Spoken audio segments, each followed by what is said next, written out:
Welcome! This video gives some tips on how to use MyCode samples.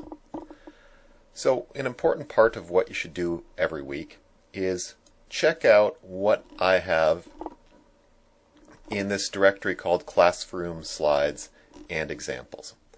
It'll be towards the bottom of each page. Sometimes I'll explicitly tell you to go look for something there. So like in the first week I tell you to go do the mental code worksheet, see Classroom Slides example link. And so if I go there, I can find the mental code debugging worksheet and I can download that and give it a try. But oftentimes there'll be other files that I don't explicitly reference. So I've got PowerPoints here for math oddities, input-based programs, and what I usually do is number them in kind of the order we cover them during the week. So if you're looking for something early on, check the first couple PowerPoints.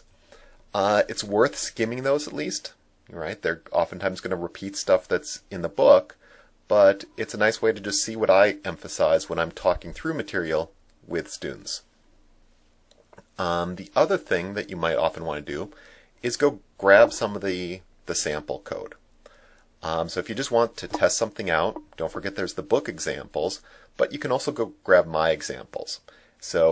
And they'll always be packaged up as these zip files. So input-based-programs.zip, if I download that one and I open this zip file, I need to extract the folder that is inside the zip, so I'm going to do that right to my desktop. And inside that folder what you'll usually find is a project with kind of all the usual stuff and a bunch of CPP files. So these are the actual source code, right?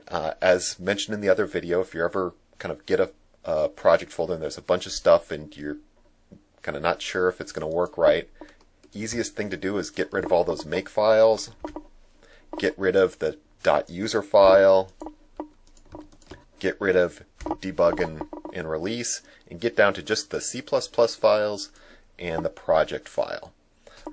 Possibly if there's some plain text files that the program reads in later on in the course, you might need those too. But you can just strip things down to that, and then if you launch Qt Creator, it'll ask you to reconfigure the project using your settings.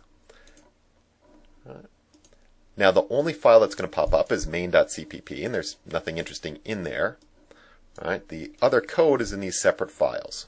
We can only have one file open and active in a given project, so what I usually do is just kind of open all these, and then whichever one you want to test out, so if I want to test out the calc change program, I'll just grab all the code, copy it, and put it in my main.cpp, the one that's actually building. Just because you have a file open and you see it here doesn't mean it's going to run. Just because I'm looking at pythagorean.cpp does not mean that's what's going to run. What's going to currently run is this change program, right? Because that's what's currently in main.cpp.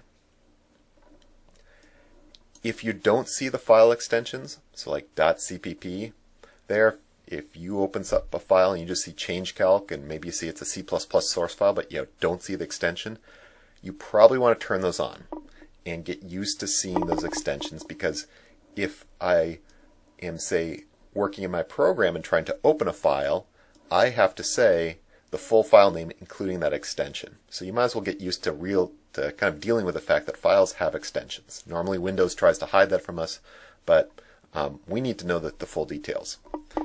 You can just Google show file extensions. Otherwise, if you in your start bar, if you start typing folder options and find something that looks like this, it's a control panel. Under the view settings, you can turn off this checkbox. So do not hide extensions for known file types. And that's what enables me to see the extension after the dot in the file names.